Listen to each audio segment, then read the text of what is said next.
Good morning students. आज हम अपनी हिंदी पाठ्य पुस्तक भाग 2 में से पाठ 6 शब्द रचना उपसर्ग प्रत्यय और समास को पढ़ेंगे।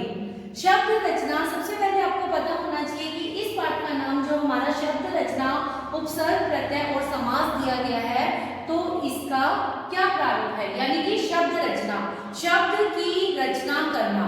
शब्द रचना, शब्द की रचना करना। जब भी हम शब्द की रचना करते हैं तो इसकी यानी कि संरचना करते हैं तो इसकी 4 इकाई मानी गई है, जो कि 4 इकाइयां हैं हमारी संधि, उपसर्ग, प्रत्यय और समास। सबसे पहली इकाई है हमारी संधि, सेकंड इकाई हमारी उपसर्ग और थर्ड नंबर वाली इकाई हमारी प्रत्यय और उसके बाद 4 नंबर पे हमारी समास। ये हमारी 4 इकाई मानी गई है। संधि को हमने पढ़ लिया है।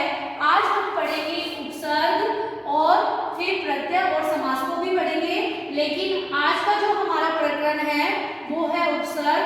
तो उपसर्ग को हम ध्यानपूर्वक पढ़ेंगे, क्योंकि उपसर्ग के जो नियम हैं, उपसर्ग को हिंदी के अंदर कैसे प्रयोग किया जाता है, इसकी क्या विशेषता है और उपसर्ग किसके साथ लगकर यानी कि शब्द के साथ लगकर अपना अर्थ कैसे देता है, तो आज की वीडियो में हम यह पढ़ेंगे। तो हमारा आज का टॉपिक है उपसर्ग। उपसर्ग किसे कहते हैं? उपसर्ग किसे कहते हैं? शब्द के यानी कि शब्दांश के आगे लगकर, मैंने आपको बताया कि शब्दांश के आगे लगकर उसके अर्थ में परिवर्तन करना ही उपसर्ग कहलाता है। अब देखो, मैंने बोला है शब्दांश के आगे लगकर, तो आपको पता होना चाहिए कि शब्दांश क्या है।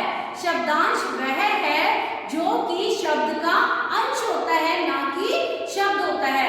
तो आपका विशेष रूप से आपको यह ध्यान करना पड़ेगा कि शब्दांश यानी कि शब्दांश शब्द का अंश, शब्द का अंश जब मूल शब्द के साथ लगता है तभी उसका अर्थ रूपी शब्द आता है, यानी कि शब्दांश योग मूल शब्द। शब्दांश ही हमारा उपसर्ग है। उपसर्ग का कोई अपना रूप नहीं होता है, उपसर्ग का कोई भी स्वतंत्र अर्थ नहीं होता है।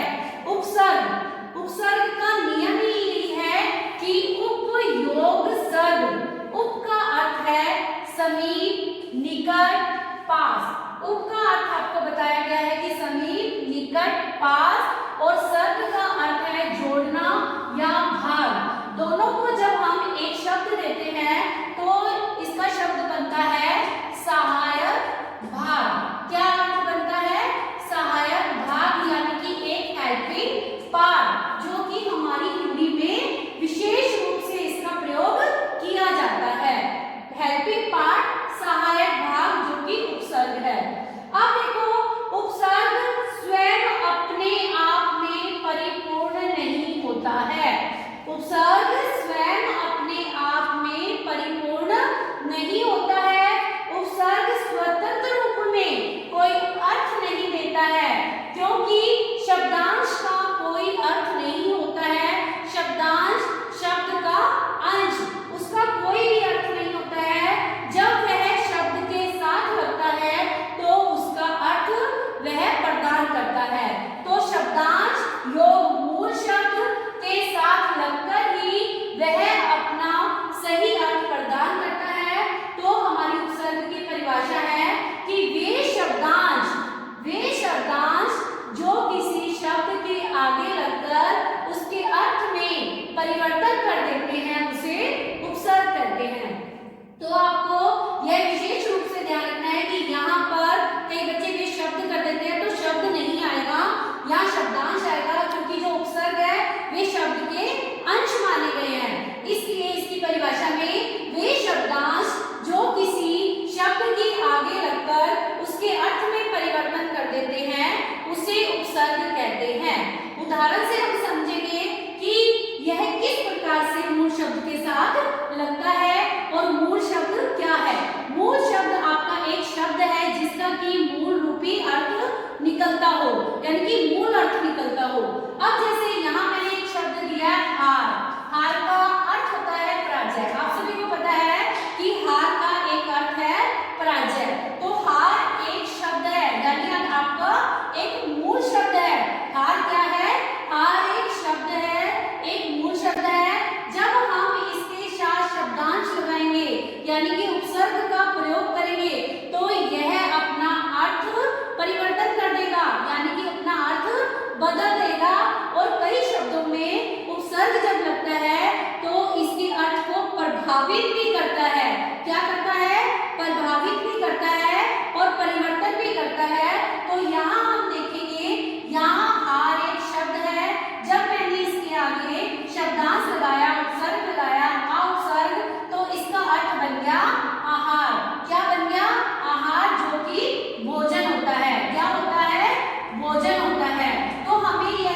हिंदी में उपसर्गों का किस प्रकार से उनके नियमों का पालन किया जाता है, हम देखेंगे।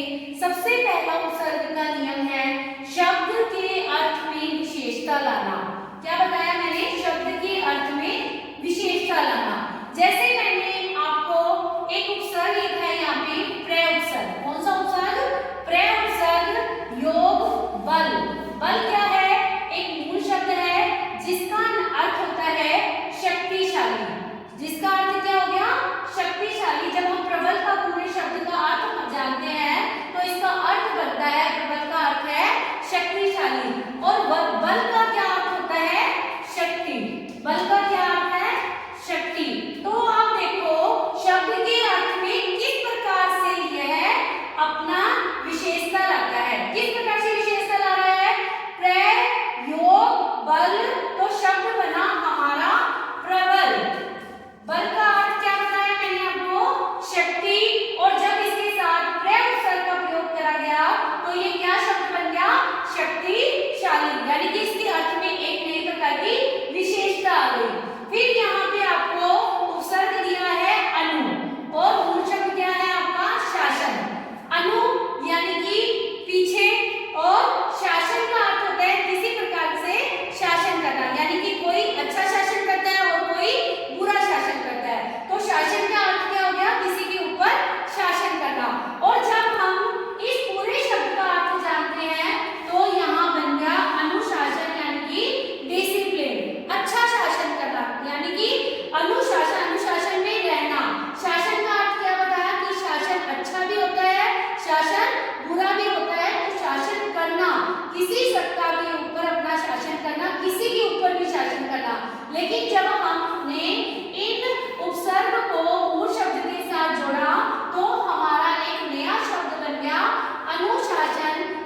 तीसरा विदेशी उपसर्ग यानी कि उर्दू व फारसी के उपसर्ग, और चौथा जो नियम यानी कि चौथा जो भाग है वह है अवयव या विशेषण से बनने वाले उपसर्ग। लेकिन हिंदी में हमारे 3 प्रकार के उपसर्गों का ही प्रयोग किया जाता है। हिंदी के उपसर्ग, संस्कृत के उपसर्ग और विदेशी भाषाओं से आए हुए शब्द उपसर्ग। विदेशी में उर्दू व फारसी के उपसर्ग भी माने गए हैं। अब इनकी संख्या कितनी होती है, इसका प्रयोग किस प्रकार से किया जाता है, अब हम यह पढ़ेंगे। हिंदी में 4 प्रकार के उपसर्गों का प्रयोग किया जाता है।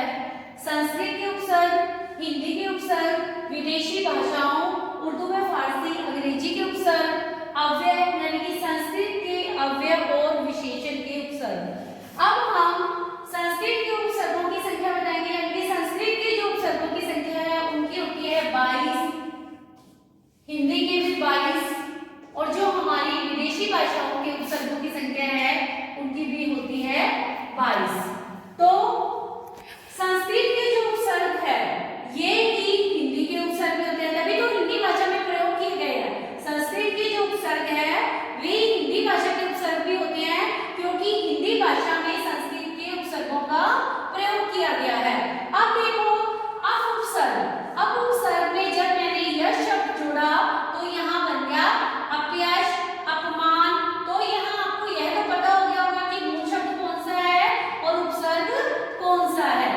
अति उपसर्ग से अतिसार, अतिरिक्त, अधि से अधिनायक, अधिकार, सुउपसर्ग से सुफल, सुअवसर, विउपसर्ग से विशेष और विज्ञान। तो आपको मूल शब्द और उपसर्ग का पता लग गया है यहाँ पे कि मूल शब्द कौन सा होता है और उपसर्ग कौन सा होता है, और उन दोनों को जब एक नया शब्द के यानी कि नया शब्द जब बनता है दोनों को मिलाकर तो एक नया अर्थ भी बन जाता है। जैसे यश के साथ जब हमने अप लगाया तो अपयश, अपमान के साथ हमने अप लगाया तो अपमान। तो यहाँ पर शब्द का उल्टा अर्थ दे रहा है। फिर हिंदी के उपसर्ग, जब हम कुपसर्ग से शब्द बनाते हैं तो कुपात्र, कुचाल, दुपसर्ग से दुबला, दुकाल, निउपसर्ग से निडर, निकम्मा, सु से सुकर्म या सपूत। अब देखो कुपसर्ग से जब हमने कुपसर्ग लगाया तो पात्र एक शब्द है, यानी कि पात्र इसका मूल शब्द है और उपसर्ग कौन सा है, कु। तो कुपसर्ग से क्या शब्द बन गया, कुपात्र, कुचाल, दु से दुबला, पतला यानी कि दुकाल यानी कि बुरा समय, नि से निडर, निकम्मा, सु से सुकर्म अच्छा कर्म, सुपूत से अच्छा पुत्र। इसी प्रकार से विदेशी भाषाओं के उपसर्ग, विदेशी भाषाओं के उपसर्ग में उर्दू व फारसी के उपसर्ग भी होते हैं, अंग्रेजी के भी कुछ उपसर्ग होते हैं जो कि मैंने आपको बताए हैं। जैसे उर्दू व फारसी के उपसर्ग है बे से बेनाम, जिसका कोई नाम ना हो, बदनाम, कम से कम उम्र, कम अकल, खुश से खुशकिस्मत, खुश दिल, ना उपसर्ग से नाराज, नापसंद। अब ये अंग्रेजी के उपसर्ग deputy, deputy commissioner, deputy officer. इस प्रकार से हम नए शब्दों की रचना कर सकते हैं। हेड से हेडमास्टर, हेड ऑफिस या हेड ऑफिसर, जो भी है। अब संस्कृत के यानी कि हिंदी में आने वाले वे उपसर्ग जो संस्कृत के अव्यय और विशेषण के उपसर्ग भी माने गए हैं। जैसे से परिवार, से नियोजित, अंत से अंतः